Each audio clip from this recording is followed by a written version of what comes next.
How's it going, airsofters? No airsoft for me this weekend, and I'm quite glad in a way because outside the weather is horrible. This rainy Saturday it's just me and my dog, and I have some packages that need opening that I've received this week, so I thought I'd stick on some YouTube videos on the TV and make a video of me opening these packages. So I'm going to start off with the Clawgear one.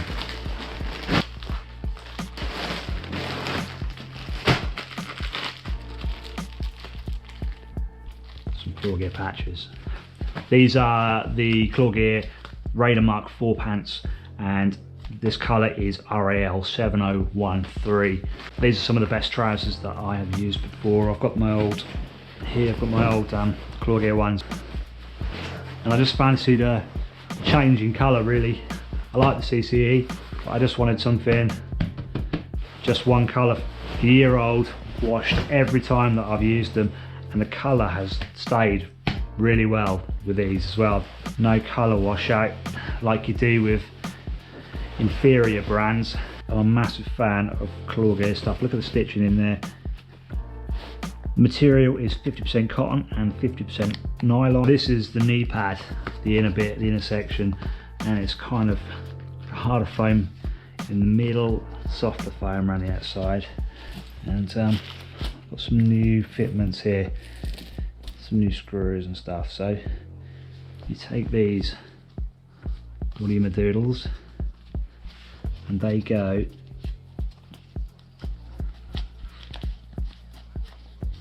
side there like that. So now they're in, there is a pocket in here that these feed into, and you see there the tab then folds over the knee pad, and there's a piece of Velcro hook and loop there, just hooks on there like that, and the inner knee pad won't come out. So you can actually just use these with the inner knee pad if you want to. That inner knee pad is not going to come out, or you can bolt on the external hard piece like this, and I'm now going to do that. So I'm going to line it up with the hole on the internal, just loosely do that up. There we go. So all four are in now. So I'm going to tighten those up the best I can. 2 knee pads installed internally and externally. That is one of my favourite features about these Clawgear pants, and like I say, I just shove them in the wash with my knee pads still attached. I don't worry about taking them off every time. Alright, what else have we got here? Man, more screws. Green screws. Now I find green screws in the back. Never mind, I'm quite happy with the black screws, they'll be fine.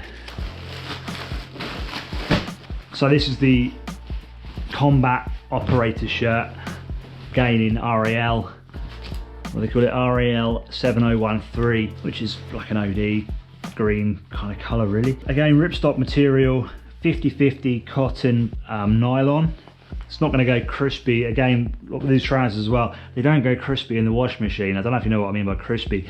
I've had cheaper trousers, cheaper pants and cheaper tops, cheaper UBACS, where you wash them a few times and they go like cardboard when you dry them, and it's like wearing a pair of cardboard boxes. Very nice quality. Look at the stitch in there. What is that? Quadruply stitched. 4 lots of stitching I think on there.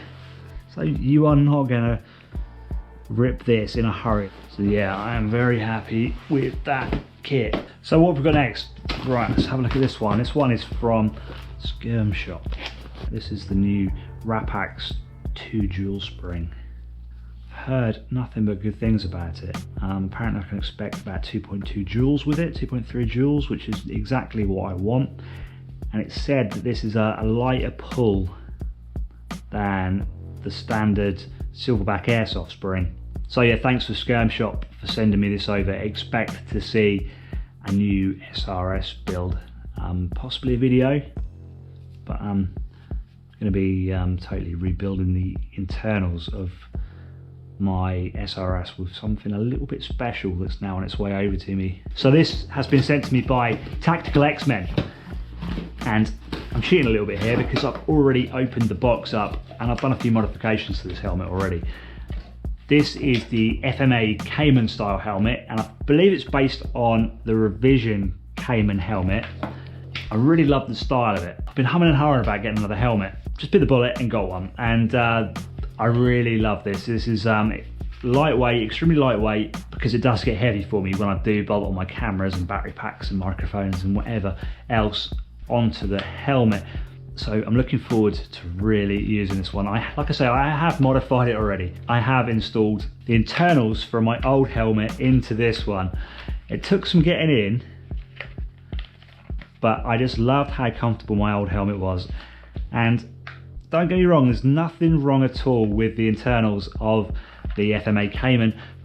I just love my old style internals. So yeah, I've installed that into it, and it is extremely comfortable on my head and with the dial adjuster on it as well.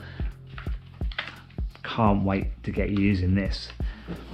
In here as well we have, this should be, yes, this is a little doctor scope, doctor sight even, for my HK 416 to go on top of the, there you go, it comes on. I don't know if you can see that in the camera. It comes on when you take the cover off. And this is a little doctor scope, like I say, for my 416 to go on top of the short dot scope. So yeah, this is from tacticalxmen.com as well.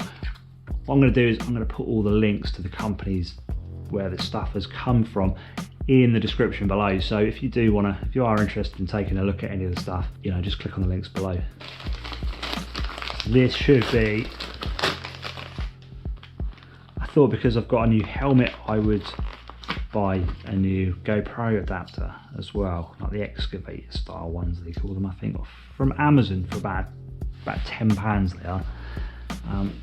Let's have a look.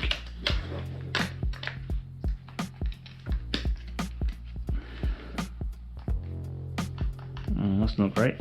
That is going to take some modding to get that, so it's not, going to have to look at modifying that to stop it from wobbling.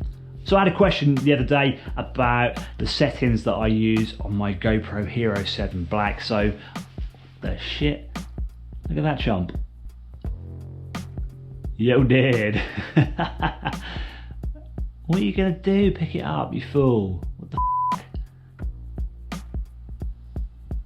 Yeah, go to the corner and face the wall.